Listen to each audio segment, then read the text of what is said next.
Hello students, welcome in my channel Bhanu Physics Point. Today we are discussing about the exercise of chapter 2, electrostatic potential and capacitance. हमारे इस channel पे आपको NCERT class 12th और 11th के सभी chapters के जो exercise हैं उनके सॉल्यूशन अवेलेबल रहेंगे, तो आप इस चैनल से जुड़े रहें और अपनी रिक्वायरमेंट के अकॉर्डिंग विजिट करते रहें। ठीक है, तो आज हम शुरू करने जा रहे हैं चैप्टर 2 और पहला क्वेश्चन है two charges 5 × 10⁻⁸ coulomb and -3 × 10⁻⁸ coulomb are located 16 centimetre apart at what points on the line joining the two charges is the electric potential 0? Take the potential at infinity to be 0.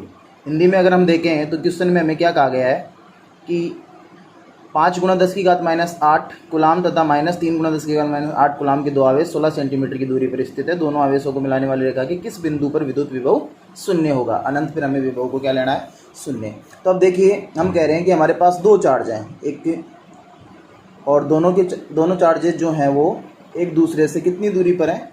16 centimetre की दूरी पर है। और दोनों जो आवेश हैं उनकी प्रकृति विपरीत हैं।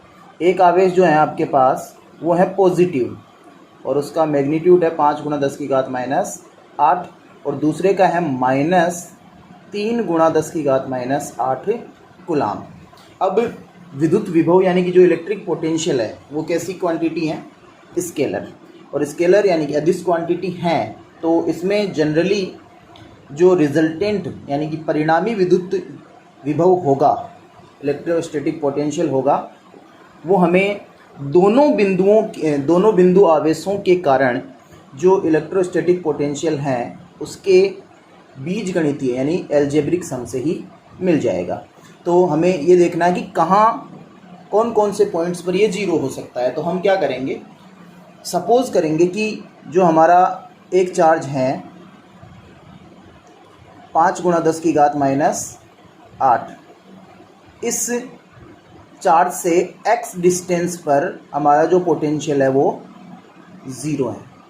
ठीक है, और रिमेनिंग जो दूसरे चार्ज से जो डिस्टेंस रह जाएगी वो कितनी होगी? 16 - x सेंटीमीटर।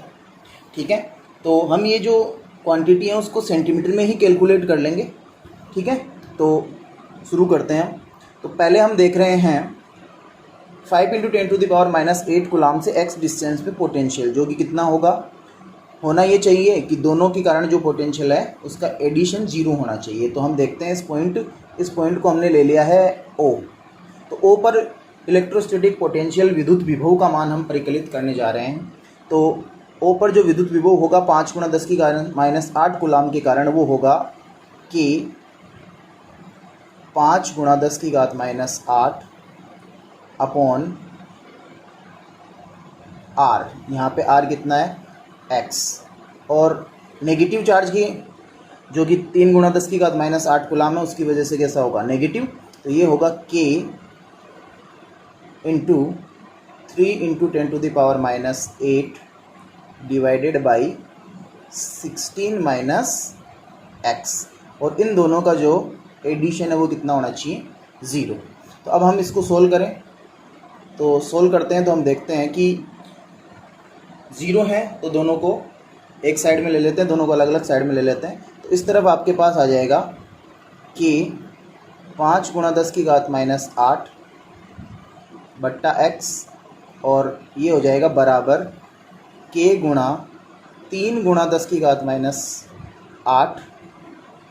बट्टे 16 - x। अब देखिए, k से k कैंसिल आउट हो जाएगा, 10⁻⁸ से 10⁻⁸ कैंसिल आउट हो जाएगी, और हमारे पास रिलेशन आ जाएगा 5 divided by x is equals to 3 divided by 16 - x। Cross multiply करें तो देखते हैं कि 5 16 minus x is equals to 3x और 5 into 16 minus 5x is equals to 3x। ये हो गया आपके पास 80 और इधर आ जाएगा आपके पास 8x। तो यहाँ पे आपके पास जो x की वैल्यू है वो कितनी आ जाएगी 10 सेंटीमीटर। ठीक है, तो ये हमारे पास आ गया है। तो यहाँ से हम क्या कह सकते हैं कि जो हमारा चार्ज है 5 into 10 to the power minus 8 coulomb, उससे 10 सेंटीमीटर डिस्टेंस पे जो इलेक्ट्रोस्टैटिक पोटेंशियल यानी कि विद्युत विभव है उसका मान क्या होगा 0 होगा। ठीक है, नेक्स्ट क्वेश्चन जो है हमारे पास वो है A regular hexagon of side 10 cm has a charge 5 microcoulomb at each of its vertices. Calculate the potential at center of the hexagon. कह रहा है कि 10 सेंटीमीटर भुजा वाले एक समषष्ठभुज के प्रत्येक शीर्ष पर 5 माइक्रोकुलाम का आवेश है। षटभुज के केंद्र पर विभव परिकलित कीजिए। तो इसके लिए देखिए हम क्या करेंगे, इसके लिए हम जानते हैं कि विद्युत विभव जो है वो एक अदिश राशि है, स्केलर क्वांटिटी है। तो जितने भी शीर्षों पर आवेश हैं उन सभी के कारण केंद्र पर जो विद्युत विभव इलेक्ट्रोस्टैटिक पोटेंशियल होगा वो उन सब के कारण जो इलेक्ट्रोस्टैटिक पोटेंशियल है उनके बीजगणितीय योग के बराबर होगा। और हम देख सकते हैं कि हेक्सागन के लिए जो सेंटर है वो उसके सभी शीर्षों से समान दूरी पर हैं। ठीक है, और उस दूरी को हम कैलकुलेट कैसे कर सकते हैं, देखिए 10 सेंटीमीटर भुजा का षष्ठभुज है तो एक वर्टेक्स से दो वर्टेक्स से सेंटर को मिलाने वाली जो लाइंस हैं, दो लाइन और जो एक इसकी साइड है वो सब मिला के एक समबाहु त्रिभुज बनाती है। यानी कि यहाँ पे जो कोण बनेगा हम कह सकते हैं कि यहाँ जो ये कोण बनेगा वो कितना होगा 60 डिग्री। ये साइड 10 सेंटीमीटर है तो ये भी क्या होगी 10 सेंटीमीटर और ये भी क्या होगी 10 सेंटीमीटर। इसी तरह से हम देख सकते हैं कि जितने भी शीर्ष पर आवेश हैं उन सब से केंद्र की दूरी 10 सेंटीमीटर ही है। तो अब हम सबसे पहले एक के कारण कितना होगा, हम जानते हैं कि अगर दूरी r है आवेश q है तो विभव होता है KQ/r। और यहाँ पे हमारे पास 6 समान आवेशों के कारण हमें निकालना है। तो केंद्र पर जो विभव होगा v वो कितना होगा 6KQ/r। तो हम इसको सोल्व करें, 6k की वैल्यू है 9 into 10 to the power 9, q की वैल्यू हमें दी गई है 5 माइक्रोकुलाम तो 5 into 10 to the power minus 6/r जो कि है 10 सेंटीमीटर। इसको हम कर देते हैं मीटर में convert, 10 into 10 to the power minus 2। Solve करें तो ये आ जाएगा आपके पास 9 इंटू 5 45 और 45 को 6 से मल्टीप्लाई करेंगे तो आपके पास आ जाएगा 45 को 6 से मल्टीप्लाई करेंगे तो आएगा 2270 into 10 to the power 9 minus 6 plus 1। तो इसको हम सोल्व करें तो ये आएगा 27 into 10 to the power 9 minus 6 3 plus 2 5। और इसकी यूनिट जो है वो कितनी होती है, पोटेंशियल की यूनिट कितनी होती है जूल पर कूलाम। ठीक है, तो ये हो गया हमारा सेकंड क्वेश्चन। बढ़ते हैं अगले क्वेश्चन की ओर जो कि हैं 2 charges 2 microcoulomb and minus 2 microcoulomb are placed at point A and B 6 centimeter apart. Identify the equipotential surface of the system. What is the direction of electric field at every point on this surface? कह रहा है कि 6 centimetre की दूरी पर दो बिंदु A और B पर दो आवेश रखे हैं जो परिमाण में समान और प्रकृति में विपरीत हैं। यानी एक धनावेश है दूसरा ऋणावेश है। तो निकाय के लिए समविभव पृष्ठ की पहचान हमें करनी है और दूसरा उस पृष्ठ पर विद्युत क्षेत्र की दिशा का परिकलन हमें करना है। तो हम देख सकते हैं कि ये बिंदु A है और इससे 6 सेंटीमीटर की दूरी पर बिंदु है B। यहाँ पे हमारा जो आवेश है वो 2 माइक्रोकुलाम और यहाँ पे है -2 माइक्रोकुलाम दोनों बिंदुओं के बीच। और अगर हम इस निकाय को देखें तो ये हमें विद्युत द्विध्रुव यानी इलेक्ट्रिक डाइपोल की तरह है। और हम जानते हैं कि इलेक्ट्रिक डाइपोल में जो इक्वेटोरियल यानी कि निरक्षीय रेखा होती है, उस निरक्षीय रेखा पर जो विभव है उसका मान क्या होता है? 0। तो हम क्या कह सकते हैं कि इन दोनों आवेशों को मिलाने वाली रेखा के मध्य बिंदु से गुजरने वाली लंबवत जो पृष्ठ होगा वो हमारा समविभव पृष्ठ होगा। तो पहले क्वेश्चन का जवाब तो आपके पास आ गया है कि समविभव पृष्ठ क्या होगा। तो समविभव पृष्ठ कौन सा होगा? दोनों आवेशों को मिलाने वाली रेखा के मध्य बिंदु से गुजरने वाला लंबवत पृष्ठ। The perpendicular plane passing through the mid point of these two charges is equipotential surface. बात आती है कि इस पोटेंशियल पे विद्युत क्षेत्र की दिशा क्या होगी। तो विद्युत क्षेत्र की दिशा के बारे में हम क्या कह सकते हैं कि विद्युत क्षेत्र की दिशा जो है वो नेगेटिव यानी कि पॉइंट बी से ए की ओर होती है। तो प्रत्येक पॉइंट पर इसके जो विद्युत क्षेत्र की दिशा होगी वो किधर होगी? बी से ए की ओर। तो इस क्वेश्चन के दोनों पार्ट को हमने सोल्व कर लिया है। बढ़ते हैं अगले क्वेश्चन की ओर। अगले क्वेश्चन में आप देख सकते हैं कि a spherical conductor of radius 12 centimetre has a charge of 1.6 × 10⁻⁻7 coulomb distributed uniformly on its surface. What is the electric field? हमें कहा गया है कि हमारे पास एक चालक गोला है, ठीक है, चालक स्पेरिकल कंडक्टर है जिसकी भुजा कितनी है? जिसकी भुजा हमें त्रिज्या हमें दी गई है 12 सेंटीमीटर।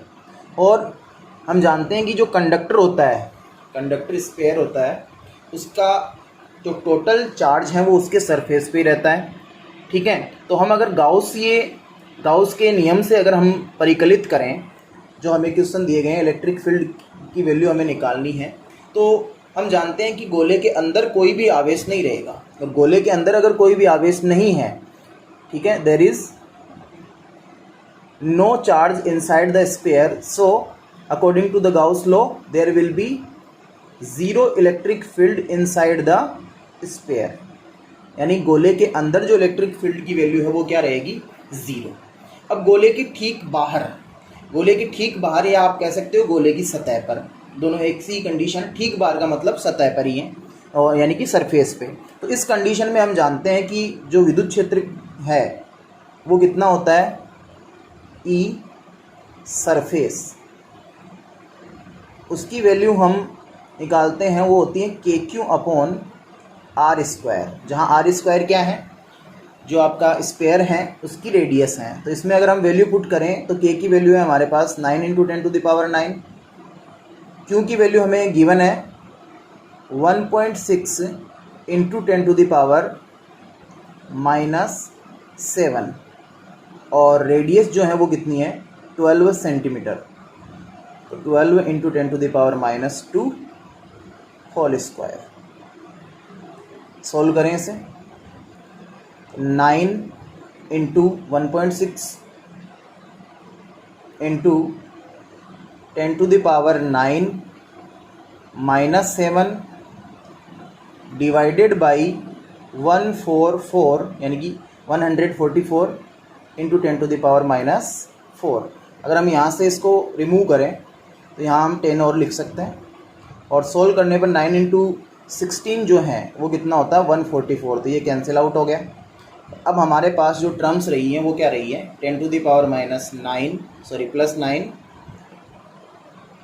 +9 -7 और +3।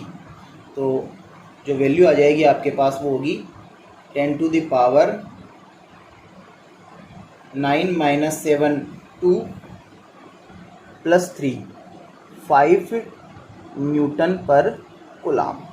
This is the strength of electric field on the surface of sphere. Clear है? थर्ड जो क्वेश्चन हमसे पूछा गया है वो है गोले के केंद्र से 18 सेंटीमीटर पर। तो उसके लिए हमारे पास जो फॉर्मूला होता है E आउट, वो होता है आपके पास KQ/ स्मॉल आर स्क्वायर, और स्मॉल आर स्क्वायर यहाँ पे कितनी है 18 सेंटीमीटर। वैल्यू पुट करते हैं तो वही के की वैल्यू 9 इंटू 10⁻⁹, क्यू की value 1.6 into 10⁻⁷ divided by square of 18 into 10⁻⁻²। Solve करें इसे भी, 9 इंटू 1.6 इंटू 10⁻⁹ डिवाइडेड बाई 18 का स्क्वायर जो है वो होता है आपके पास 81 इंटू 4 324।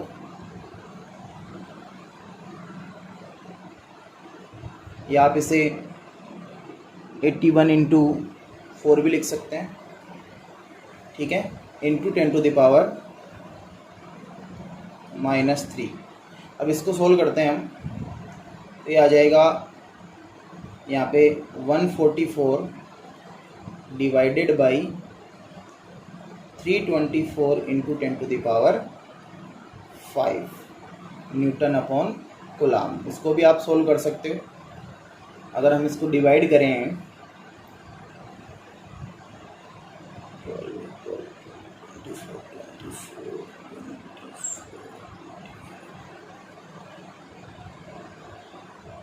12 से, यहाँ 12 और यहाँ आएगा आपके पास 27। 12/27 12/27 इंटू 10⁵ न्यूटन पर कूलाम। ये हमारे पास इसके पार्ट सी का आंसर आ जाएगा। नेक्स्ट क्वेश्चन है, A parallel plate capacitor with air between the plates has a capacitance of 8 picofarad. Picofarad का मतलब क्या होता है 10⁻⁻12 farad. What will be the capacitance if the distance between plates is reduced by half and the space between them is filled with a substance of dielectric constant? देखिए, जो हमारा समांतर plate संधारित्र होता है उसकी धारिता का जो सूत्र है हमारे पास वो होता है C is equals to ε0A/d। ठीक है, जहाँ ε0 निर्वात की विद्युतशीलता है, A प्लेटों का संधारित्र की प्लेटों का क्षेत्रफल यानी एरिया है, और D दोनों प्लेटों के बीच का सेपरेशन यानी कि दूरी है। अब हमें कहा गया है कि जो इनिशियली इसकी वैल्यू है वो कितनी है 8 पिकोफैरेड। अब इसमें जो चेंजेस किए हैं वो क्या हैं, वो कुछ इस तरह से हैं कि आपने इसकी प्लेटों के बीच में एक तो εr यानी कि εr पैरावैद्युतांक की एक पट्टिका रख दी है, और आपने इसकी जो सेपरेशन है उसको हमने क्या कर दिया है हाफ, यानी कि d/2। तो अगर हम इसको εr की वैल्यू भी पुट करें तो 2 इंटू εr की वैल्यू हमारे पास 6 इंटू ε0A/d। तो ये हमारी इनिशियल वैल्यू है जो कि कितनी थी c। तो हमारे पास c dash is equals to कितना आ जाएगा 12 इंटू c, और c की वैल्यू कितनी है 8। तो 12 इंटू 8 पिकोफैरेड, और ये वैल्यू कितनी होगी 96 पिकोफैरेड। क्लियर है? बढ़ते हैं अगले क्वेश्चन की ओर, जो कि हैं 3 capacitors each of 9 picofarad are connected in series. 9 picofarad धारिता वाले 3 संधारित्र श्रेणी क्रम में जुड़े हुए हैं। ठीक है, तो हमें एक तो इनके संयोजन की कुल धारिता यानी कि total capacitance of combination find out करना है, और 120 वोल्ट की सप्लाई से इनको जोड़ने पर जो विभवांतर होगा प्रत्येक प्लेट पर वो हमें कैलकुलेट करना है। तो देखते हैं कि कुछ इस तरह की केस है। एक संधारित्र जिसकी धारिता 9 पिकोफेरेड है, दूसरा इसके श्रेणी क्रम में जुड़ा हुआ है वो भी इतने का ही है, और तीसरा भी इनके श्रेणी क्रम में जुड़ा हुआ है। और इस कॉम्बिनेशन को हमने एक बैटरी से जोड़ा है जिसकी सप्लाई कितनी है 120 वोल्ट। ठीक है, तो हम जानते हैं कि श्रेणीक्रम संयोजन की जो कॉम्बिनेशन का कैपेसिटेंस है CS, वो होता है C1 प्लस ये पैरेलल के लिए, पैरेलल में एडिशन होता है, और अगर एक समान धारिता के हैं तो C सीरीज जो है वो कितना हो जाएगा C/3। तो एक का 9 है तो डिवाइडेड बाई 3 कितना हो जाएगा 3 पिकोफेरेड। ठीक है, ये तो आ गई कॉम्बिनेशन की, यानी ए पार्ट आ गया इसका। दूसरा हमसे पूछा गया है कि प्रत्येक संधारित्र पर क्या विभवांतर होगा। तो देखिए श्रेणी क्रम में जब यानी कि सीरीज़ में जब हम इसको ऐड करते हैं तो जो और इनका कैपेसिटेंस अगर सेम है तो तीनों कैपेसिटर्स पर जो वोल्टेज हैं सप्लाई वोल्टेज वो इक्वली डिस्ट्रीब्यूट हो जाएगी, यानी वो भी इक्वली डिवाइड हो जाएगी। तो 120 है तो 120 में से यानी V डैश यानी V1 is equals to V2 is equals to V3 हो जाएगा V/3, और वो कितना है 120 डिवाइडेड बाई 3 यानी कि 40 वोल्ट। बढ़ते हैं अगले क्वेश्चन की ओर, जो कि हैं 3 capacitor of capacitance 2 pico 3 pico and 4 picofarad are connected in parallel. 2, 3 और 4 धारिता वाले जो 3 संधारित्र हैं समांतर क्रम में जोड़े गए हैं। संयोजन की कुल धारिता निकालनी है और प्रत्येक संधारित्र पर आवेश का मान निकालना है यदि सप्लाई वोल्टेज कितनी है। अब इस कंडीशन में देखिए यहाँ पे इस तरह से जो कॉम्बिनेशन है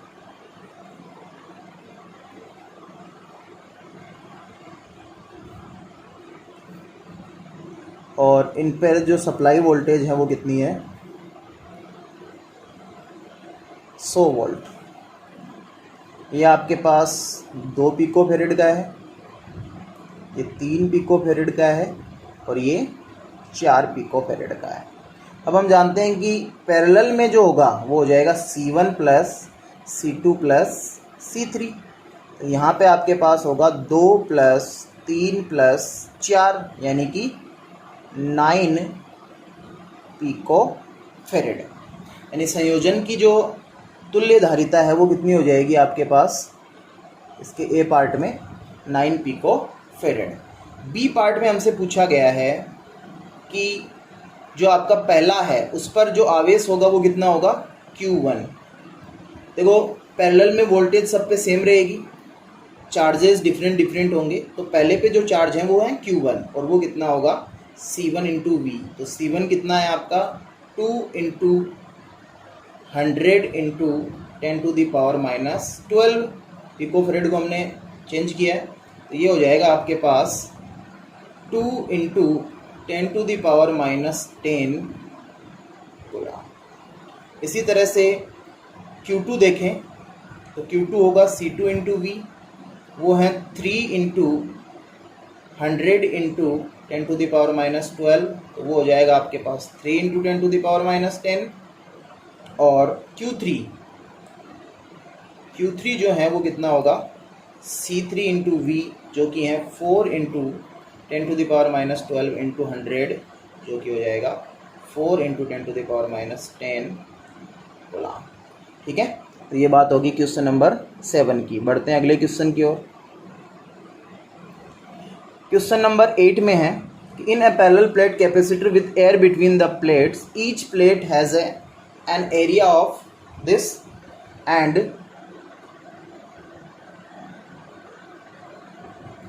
the distance between the plates is 3 mm. Calculate the capacitance of the capacitor if this capacitor is connected to a 100 volt supply. What is the charge on each plate of the capacitor? तो वो भी same तरीके से ही है। हमारे पास parallel plate capacitor हैं और parallel plate capacitor में हम जानते हैं कि अगर एरिया प्लेटों का ए है, डिस्टेंस डी है, तो जो संधारित्र की धारिता है यानी कैपेसिटेंस है वो होता है epsilon not a by D. ठीक है, अब जो वैल्यूज़ हमें गिवन है वो एरिया तो कितना दिया गया है 6 × 10⁻³ मीटर स्क्वायर और डिस्टेंस जो दी गई है डी वो है 3 mm, तो ये हो जाएगी 3 × 10⁻³ मीटर। ठीक है, वैल्यू पुट करें तो C की वैल्यू आ जाएगी एप्सिलॉन नॉट, एक एप्सिलॉन नॉट की वैल्यू होती है 8.85 × 10⁻12, एरिया है 6 × 10⁻³ डिवाइडेड बाई डी यानी कि 3 × 10⁻³ 10⁻³ से 10⁻³ कैंसिल, 3 से अगर हम डिवाइड करें तो ये 2 टाइम्स, तो ये आपके पास आ जाएगा 17.7 × 10⁻12 फेरेड, ये आप कह सकते हो 17.7 पिको फेरेड। ठीक है, अब अगर इस संधारित्र को आप 100 वोल्ट की सप्लाई से जोड़ते हैं तो आवेश जो है वो कितना होगा वो देखते हैं। तो Q बराबर हम जानते हैं कितना होता है CV, तो Q बराबर C कितना है आपके पास 17.7 × 10⁻12 इंटू वोल्टेज है आपके पास 100, तो Q बराबर आ जाएगा आपके पास 1.77 × 10⁻9 कूलाम, या आप कह सकते हो 1.77 नैनो कूलाम। तो ये हमारे पास संधारित्र की धारिता और वोल्ट चार्ज दोनों आ गए हैं। बढ़ते हैं अगले क्वेश्चन की ओर। Explain what would happen if the capacitor given in exercise 2.8 a 3 mm thick mica sheet of dielectric constant 6 were inserted between the plates। ठीक है, हमसे पूछा गया है कि अगर हम जो संधारित्र हैं पिछले क्वेश्चन में जो दिया गया है उसकी प्लेटों के बीच में 3 mm मोटी अब्रक की एक सीट रख दें तो क्या प्रभाव पड़ेगा। दो कंडीशंस में, दो अलग अलग कंडीशन है, एक है कि वोल्टेज से जुड़ा हो और दूसरा वोल्टेज हटा लिया जाए। तो देखिए दोनों ही कंडीशन में इफेक्ट अलग अलग होंगे। देखते हैं क्या क्या होगा। ये बहुत ही अच्छा क्वेश्चन है, इसको ढंग से देखते हैं थोड़ा सा। अब पहले केस में वोल्टेज अगर जुड़ा हुआ है तो जो वोल्टेज है वो क्या रहेगा कांस्टेंट। अब देखते हैं, हम जानते हैं कि कैपेसिटेंस हमेशा ही चेंज होगा। C dash is equals to कितना हो जाएगा 6 × C, यानी संधारित्र की जो धारिता है वो 6 गुना हो जाएगी। ठीक है, अब बात आती है आवेश। आवेश भी चेंज होगा, प्लेटों पर जो आवेश है वो भी कितना हो जाएगा। Q बराबर होता है CV, तो Q डैश बराबर क्या हो जाएगा C डैश × V, तो ये भी कितना हो जाएगा 6 गुना Q। अब जो संधारित्र है उसकी प्लेटों के मध्य जो वोल्टेज स्थितिज ऊर्जा संचित होती हैं वो होती हैं U बराबर हाफ CV² और हाफ Q² बाई C।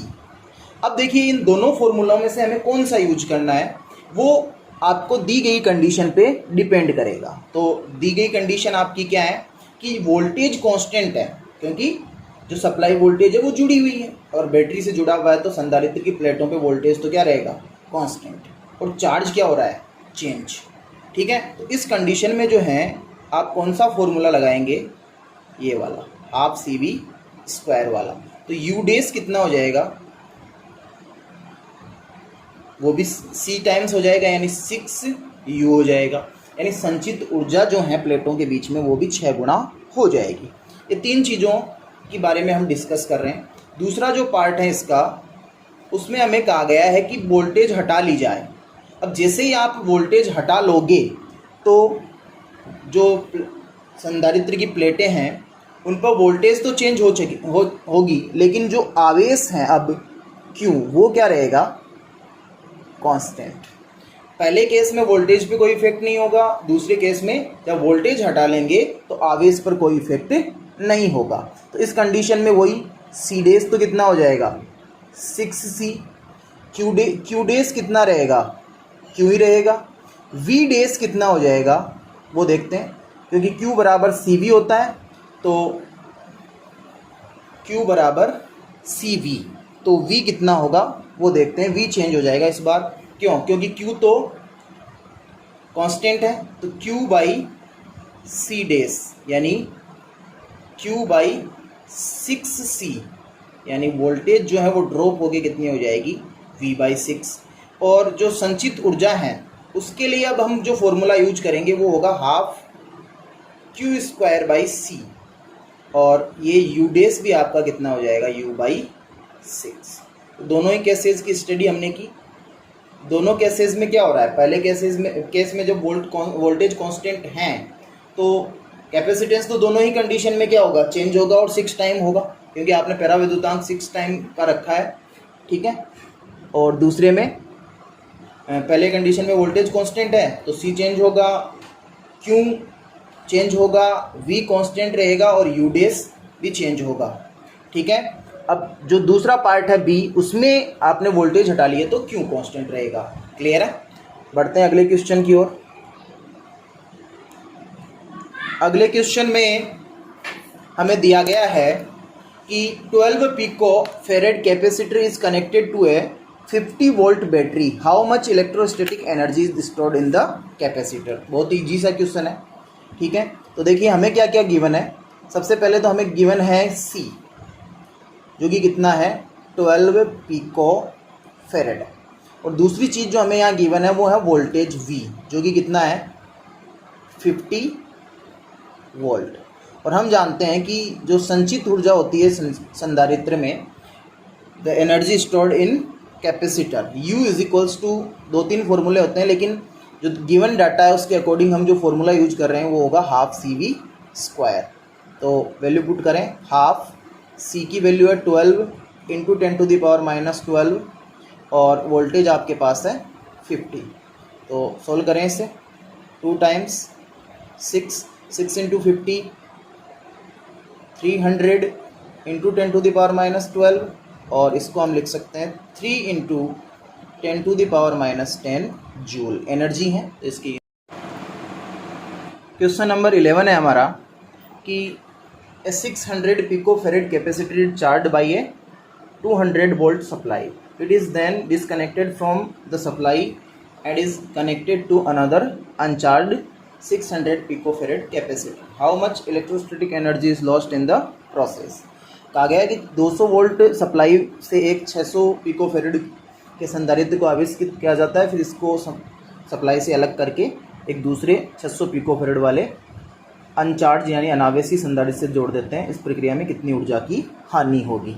तो देखिए हम क्या कह सकते हैं कि सबसे पहले आपने क्या किया, संधारित्र को एक बैटरी से जोड़ा है।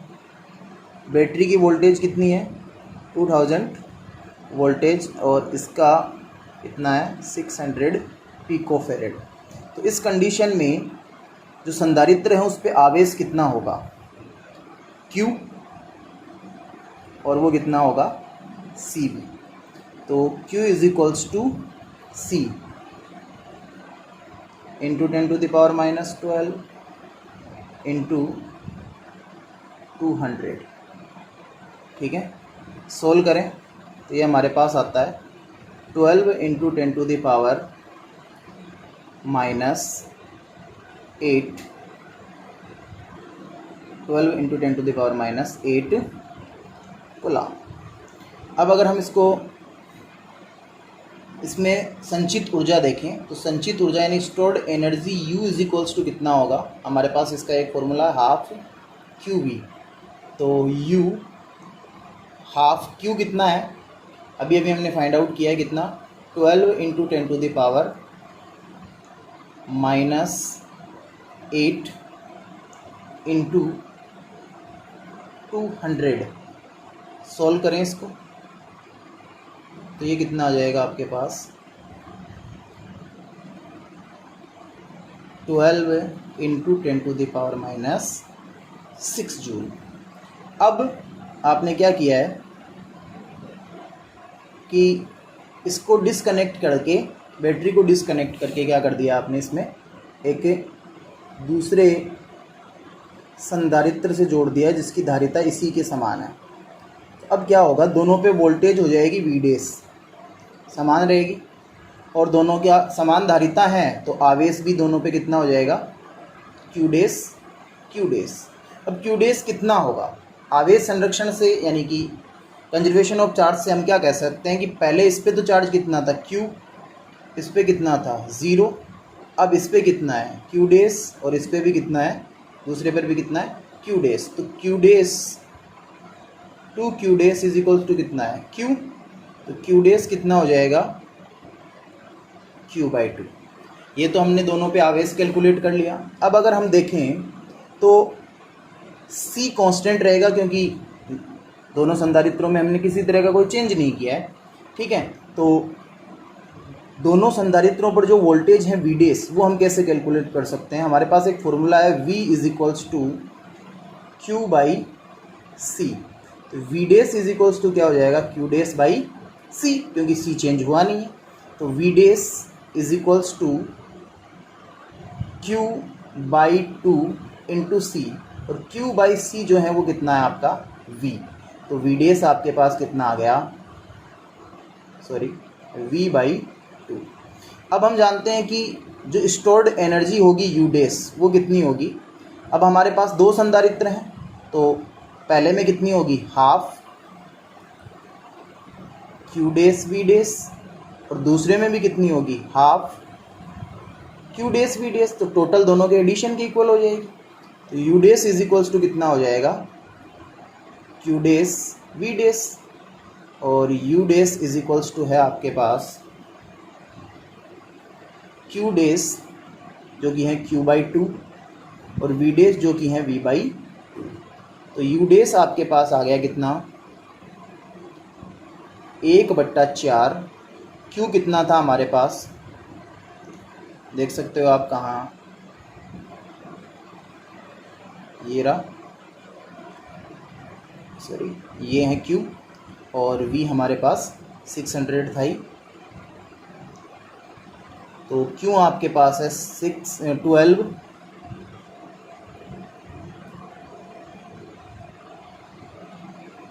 12 इंटू 10⁻⁻8, और v है आपके पास 200। सॉल्व करें इसे, सॉल्व करने पर ये 3 टाइम्स 3 इंटू 2 6 इंटू 10⁻⁻6 जूल। तो अब आप देख सकते हैं कि इनिशियली जो था हमारे पास वो कितना था, इनिशियली जो था वो था 12 इंटू 10⁻⁻6, और फाइनल कितना आ गया है 6 इंटू 10⁻⁻6। तो हम कह सकते हैं कि loss in potential energy U minus you dash, U कितना था 12 इंटू 10⁻⁻6 जूल, और यू डैश कितना है 6 इंटू 10⁻⁻6 जूल। तो आप कह सकते हो this is what 6 into 10⁻⁻6 joule. तो इस प्रोसेस में जो एनर्जी लॉस हुआ है वो कितना है 6 इंटू 10⁻⁻6 जूल। क्लियर है। तो इसी तरह से ये हमारे चैप्टर जो 2 हैं उसके जो बेसिक न्यूमेरिकल क्वेश्चंस हैं, जो एडिशनल एक्सरसाइज है उसको छोड़कर वो हो गए कंप्लीट। इसी तरह से आगे भी जो एनसीईआरटी जो हमारी हैं उसके न्यूमेरिकल क्वेश्चंस के सॉल्यूशन के लिए आप हमारे चैनल पर विजिट कर सकते हैं। Thank you.